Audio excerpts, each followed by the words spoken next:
Dígnate entonces bendecir a la familia de tu siervo, de modo que bajo tu protección exista para siempre. Pues tú mismo, Señor omnipotente, lo has prometido.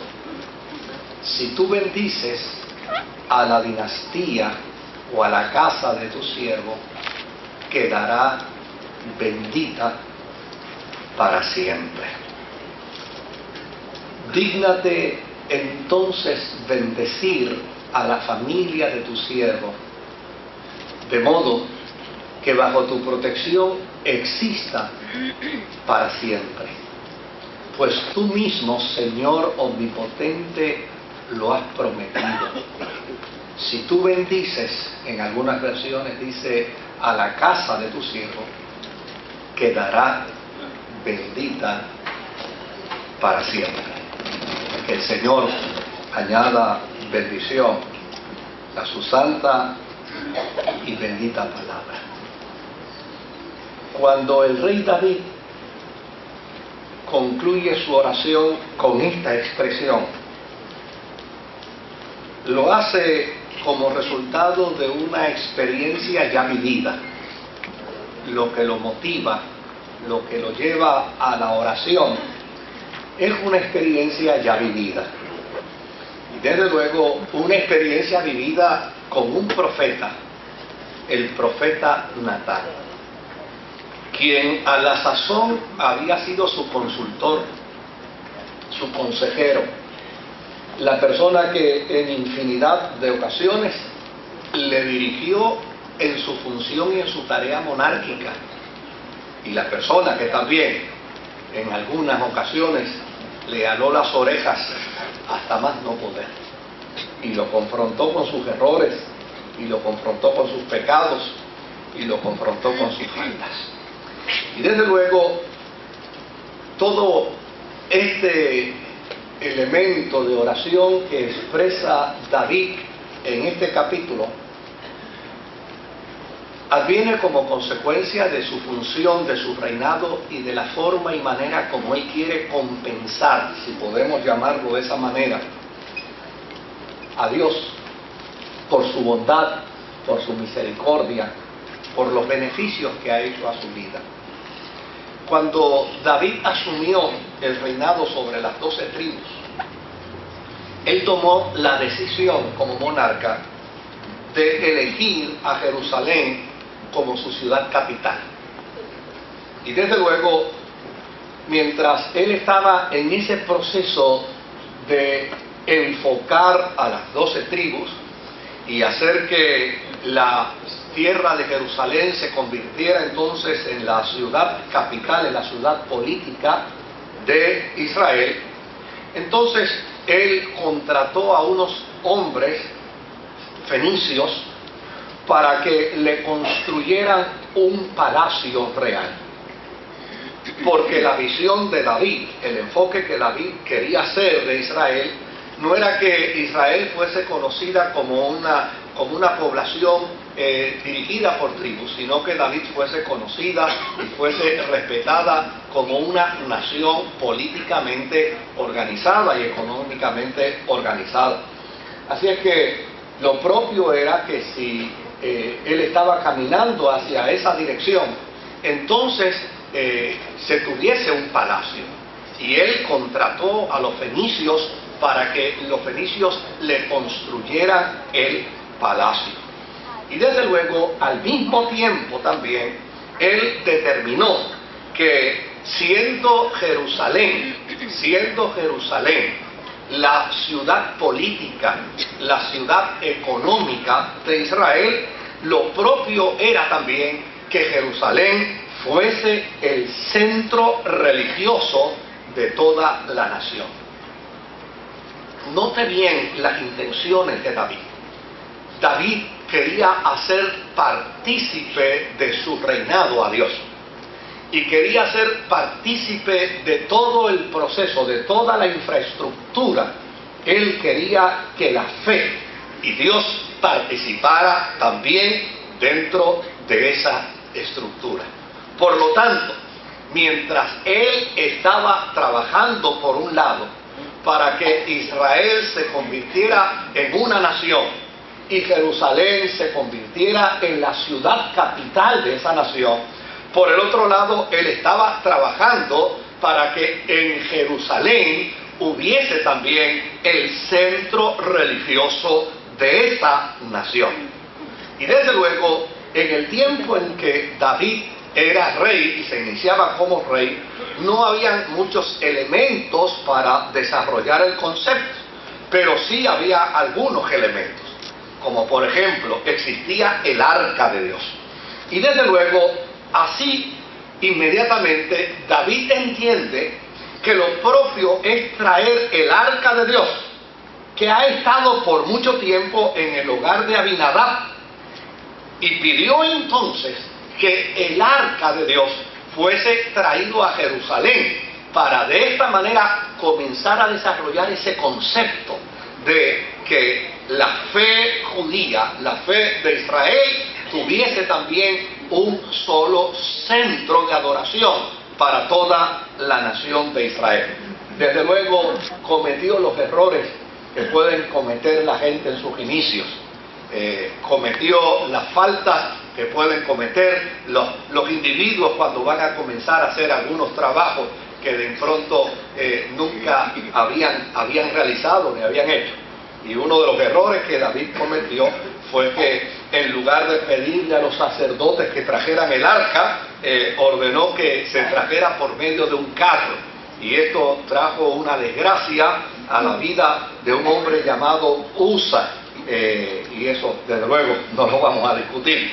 Pero cuando esta situación se dio, la intención de David era que el arca llegase propiamente hasta Jerusalén y el arca se convirtiese entonces en ese elemento que atrajera, que provocara que todas las tribus empezaran a mirar a Jerusalén como el lugar de la adoración, como el lugar del culto central para Dios. Desde luego, cuando hubo el incidente, entonces David ordenó que se quedara el arca en el hogar de Obed-Edom, en Gabaa, y en lugar de llegar a Jerusalén, dijo, no, vamos a dejarlo allá en Gabaa, porque yo creo que no es lo propio traerlo hasta acá, hasta Jerusalén todavía.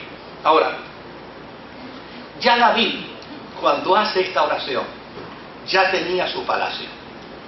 Y note bien, que él tenía su palacio, pero ya él había hecho los intentos para comenzar a desarrollar un centro cúltico, un centro de adoración, un centro religioso, justo paralelo al centro político y económico que estaba desarrollando.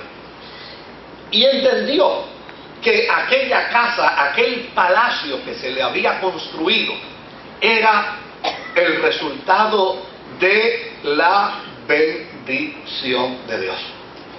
Por eso él plantea en su oración y dice que la casa que le ha sido construida es el resultado de la bendición de Dios.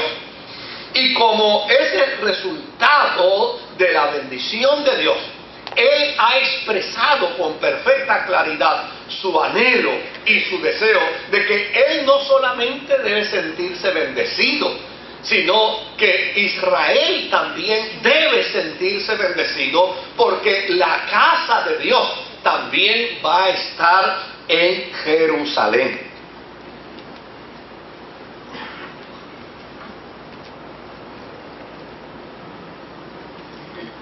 Para David, el haber hecho primero el palacio, sin haber hecho el templo, se convirtió prácticamente en una gran preocupación. Para él, era inconcebible que estuviese su casa y Dios no tuviese la de él. Y desde luego, sentía la frustración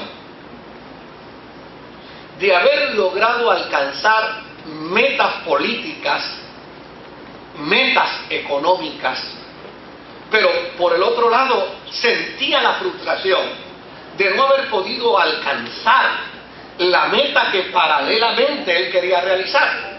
Era levantarle a Dios una casa de la misma forma, de la misma manera como se había construido el palacio. Y yo creo que si nos detuviéramos aquí por unos minutos para ahondar en esa forma y manera de pensar, a qué muchas cosas pudiéramos llegar en términos de conclusión. Ahora, lo que es importante es que esa inquietud no se detenía en David.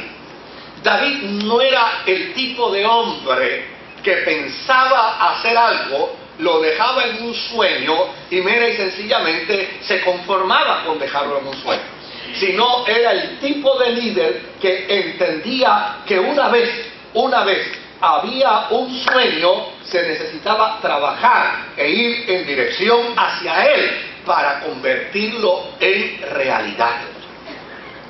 Y desde luego, como Natán era su consejero en aspectos religiosos, él va a consultar con Natán y habla con Natán sobre su anhelo, habla con Natán sobre su sueño y le dice a Natán: mira, si tú te has dado cuenta, esta es mi intención.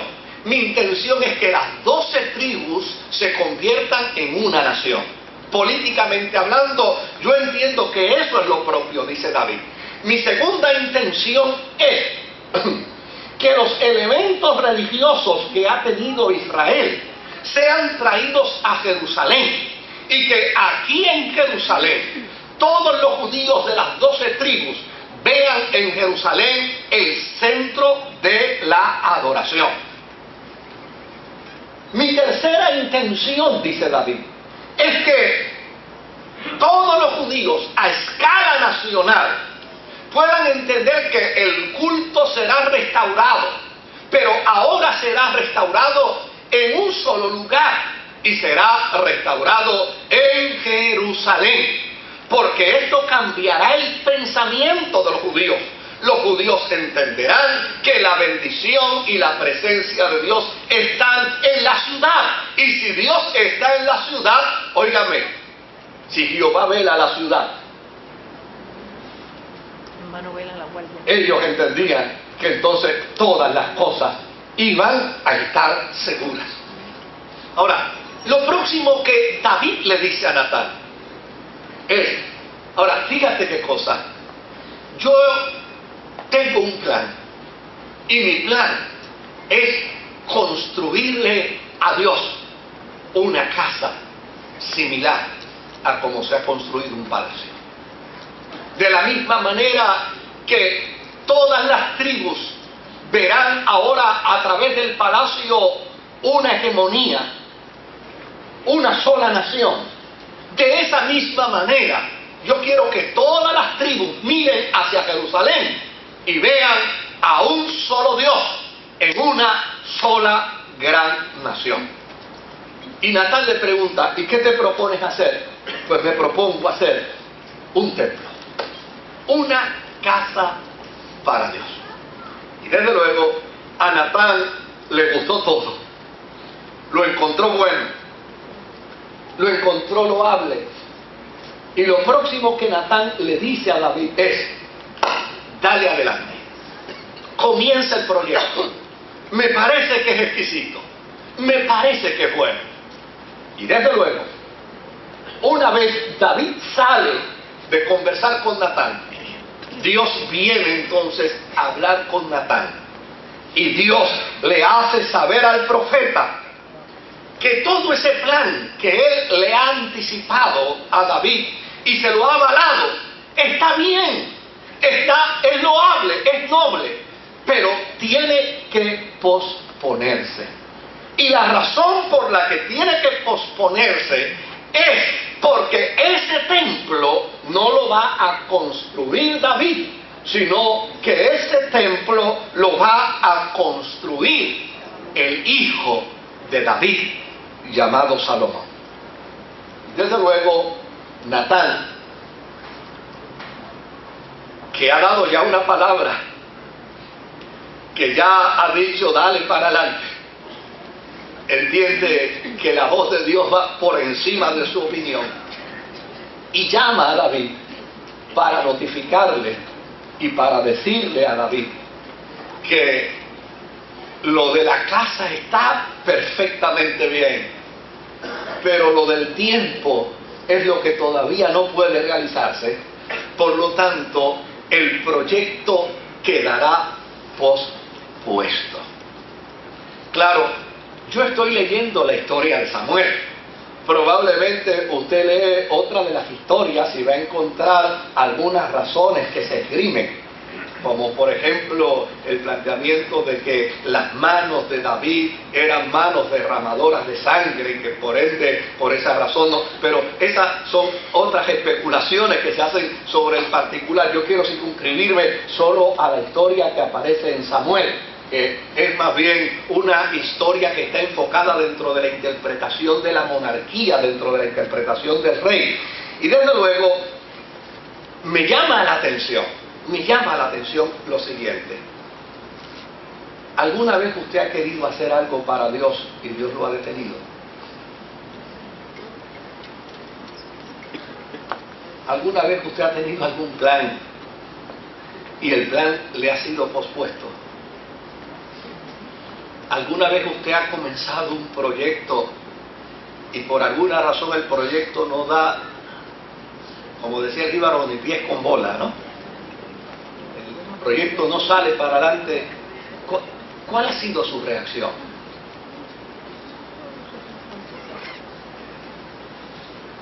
¿Qué es lo próximo que usted hace? ¿Cómo se comporta usted después de eso? ¿Ha vivido usted alguna experiencia donde todo está perfectamente bien y de momento todo lo que estaba bien comienza a volverse perfectamente mal? ¿Cómo usted reacciona? ¿Qué usted hace cuando esas cosas pasan? Yo recuerdo una vez que fui invitado a una convención en California, en San Francisco, California, y fui a predicar a esa convención, y entonces coincidía que en el lugar donde estaba era muy cerca de un amigo de mi infancia, y yo quería irlo a ver, y desde luego pues yo pedí que me llevaran a verlo. Lo que yo no sabía cuando llegué a la casa de mi amigo era que su casa era un lugar de trasiego de drogas. Y cuando llegué a la calle y me bajé del carro, lo primero que hicieron fueron unos individuos, me detuvieron para preguntarme hacia dónde yo iba, y cuando yo señalé el número de la casa, le dije: ¿quién lo está invitando usted aquí? Y desde luego, pues ahí dando la explicación, mi amigo salió, y cuando él salió les gritó que no pasaba nada, que yo era un amigo de infancia. Ya vino, me abrazó, me invitó a la casa. Ya yo no tenía tanto deseo de entrar después de eso, ¿no? Pero me invitó a la casa, entré a la casa, conversé con él, le dije en fracciones de segundo que yo había venido para invitarlo a la campaña de la convención donde yo estaba predicando. Él accedió y por la noche él fue y se convirtió al Señor. Y desde luego, pero déjeme hacer la historia completa. Cuando después de su conversión estábamos en una esquina de la calle, y él me estaba hablando con mucha alegría de todo lo que había pasado en su corazón esa noche, pero él estaba, como todo buen puertorriqueño, articulando con sus manos y con el llavero en las manos, y en una se le zafaron las llaves y cayeron por un alcantarillado. Cuando las llaves cayeron por el alcantarillado, él me dijo: no te preocupes, Moisés, que eso a mí no me va a quitar el gozo. Yo espero. Desde luego. Entonces empezó a tratar de sacar la llave, y yo cada vez veía que el gozo se le estaba acabando. Cada vez. Entonces pidió un gancho y le trajeron un gancho de ropa, y entonces extendió, empezó a sacar. Oiga, y justo en el momento cuando ya tenía la llave a punto de cogerla, se le fueron las llaves y ya no aparecieron las llaves. Y en ese punto ya no había nada de gozo. Lo único que había que excusarlo era porque era el primer día de su conversión. Pero gozo no había. ¿Le ha pasado a usted alguna vez eso? Pues mire lo que le pasó a David. Contrario a lo que muchas veces la gente piensa, contrario, porque a veces vamos detrás de las escrituras para que la escritura avale lo que nosotros hacemos y lo que nosotros realizamos. Fíjense lo que le pasó a David. Natán llega donde David y le dice: mira, David, tu proyecto es excelente, tu plan es maravilloso, pero mira algo, tu plan no se puede realizar ahora, tú no lo puedes hacer, tú no lo vas a poder llevar a cabo. Imagínense cómo se estaba sintiendo David en ese momento. Y tal vez usted está pensando que David se sentía como usted se siente cuando se frustra porque sus proyectos no se realizan.